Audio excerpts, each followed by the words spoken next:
Welcome to the Orange County Football Officials Association series of instructional videos. I'm your host, Mark Andrews.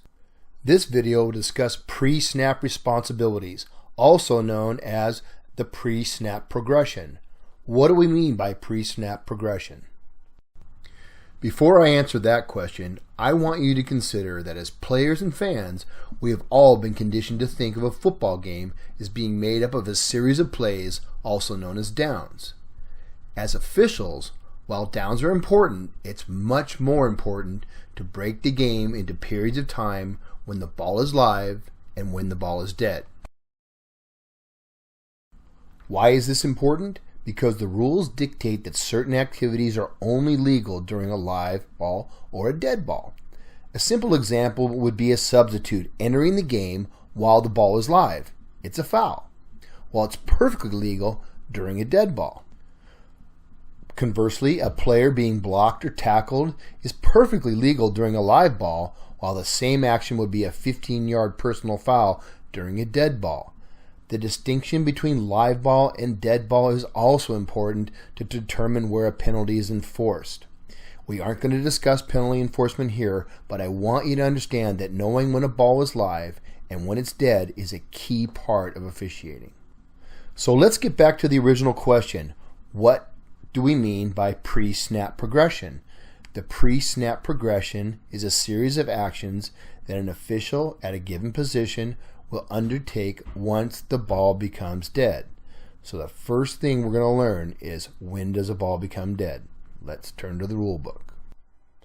The definitions for playing terms are all found in Rule 2 of the rule book. If we go to Rule 2, the very first definition defines dead, live, and loose balls. A dead ball is a ball not in play. The ball is dead between the interval between downs. Conversely, a live ball is a ball in play. The ball becomes live when the ball has been legally snapped or free kicked and a down is in progress. So as officials, we must know when the ball is live, which for our purposes begins at the snap and ends when the ball becomes dead. So how does the ball become dead? Rule 4 tells us that. Rule 4, Section 2, Article 2 tells us the ball becomes dead and the down is ended when a runner goes out of bounds, is held so his forward progress is stopped, or allows any part of his person other than the hand or the foot to touch the ground. This describes the most common way that a down is ended. Once a runner either goes out of bounds, is tackled, or has his forward progress stopped, the play is over and the ball becomes dead. The other most common way for a down to end is a forward pass becoming incomplete. There are several other ways for a ball to become dead, such as a live ball getting fumbled out of bounds, but the two shown are by far the most common. Now we're going to discuss when a runner is down, when his forward progress is stopped, and when a runner is out of bounds in other instructional videos. For the purpose of this video, we want to discuss what happens after the ball becomes dead. That's known as the pre-snap progression. We know the pre-snap progression begins as soon as the ball becomes dead, so now let's talk about what we do and the order in which we do it. So now you've determined that the ball is dead. What is the next step? Or in other words, what is the first step in our pre-snap progression? The first step is to spot the forward progress of the ball and blow the whistle if needed. The second step, observe the dead ball action. Even though the ball has been declared dead, players could still be playing, and there could definitely still be some fouls. Number 3, signal the next down. The first thing we do as officials, once the ball is dead, is to spot the progress of the ball. We mark forward progress with our downfield foot at the spot where the front tip of the ball should be placed. Right now we're going to see an example of a head linesman in a 5-man game spot forward progress and about a 9-yard run. Take a look. The official highlighted is the head linesman, and yes, this is a 5-man crew, but the mechanics are exactly the same for a 3-man crew. Here we go. Notice that he stays behind the play. He's patient. Once he gets to the spot on the sideline that lines up with where the ball is dead, he squares off, he turns in tightly, and marks the progress with his downfield foot. Let's watch it one more time. Go a little slower. Sidestep.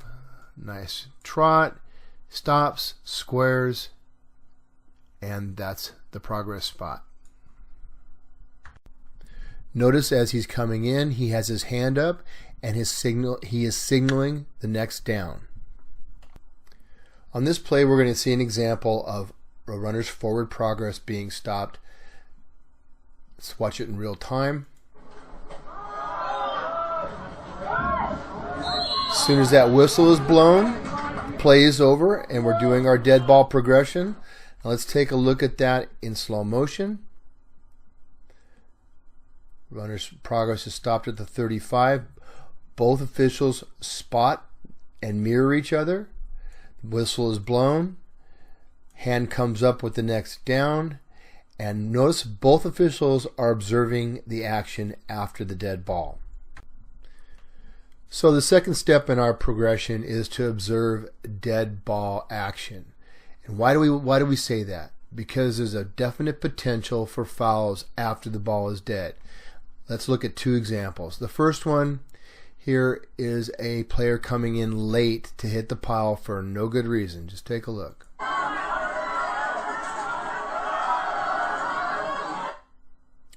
Now the player highlighted is the player that will commit the foul. Now you'll notice that the runner his forward progress is already stopped. He's being driven backwards. Watch the player highlighted. He's going to jump on the pile after they've gone down. If we're only staring at our progress spot, guys, we're going to miss that. So step number 2 is observe dead ball action. Here's another example of a dead ball personal foul. In this case, it's the offense that commits the foul. Let's take a look at the play. The long run by the offense. Runner's down. And you can see the defender, number 13, recognizes that the play is over. He basically relaxes. Watch what happens. He gets blown up by the offensive player. Let's take a look at it in real time. Okay. Again, if we're concentrating on just the spot and we don't have our heads up and looking, we're going to miss that foul. So far, we've seen examples of spotting forward progress, observing dead ball action, and signaling the next down. The next step in our progression is to check the clock. We want to make sure that the clock is running if it should be running, or stopped if it should be stopped. We're going to discuss when the clock should be stopped in future tutorials. The next step is to either spot the ball or relay it to an official. But before we start what are known as ball mechanics, we must make sure that the teams are no longer in a position to foul. This is known as waiting for colors to separate. Once the colors have separated, if you have the ball, spot it or relay it to one of the other officials. If you're not spotting the ball, hold the spot. You should be mirroring the other flank official's spot. Make sure that you hold that spot until the ball is placed on the field. Once it's placed on the field, back off the field, but do not turn your back on the field. In other words, back off walking backwards. Next, you're going to give your box, your down marker, the spot to place the box by placing your foot on the sideline and tapping your leg. Now you're verbally going to tell the box man what the down is. Next, you'll adjust the down indicator on your hand to the next down. You'll straddle the neutral zone with your toes barely touching the field of play. You'll observe the defensive substitutes entering. The reason for that is that you're responsible for counting the defense. So if you know that 2 defensive players came off the field and 2 came on, you will now know that you have 11 players on the field. You're going to signal the count that you have. You're going to count the defense, and you're going to signal the count with a closed fist towards the opposite flank if the defense has 11 or less. There's nothing illegal about having less than 11 players on defense. You're going to throw a penalty flag if there are 12 or more defensive players on the field and the snap is imminent. You're going to look at the referee. He's going to use that same fist signal to tell you that he has 11 on his side. We're now at the phase of the pre-snap progression where the next play is imminent. The huddle is broken. Players are moving towards the line. As the huddle breaks, receivers will make their way towards you.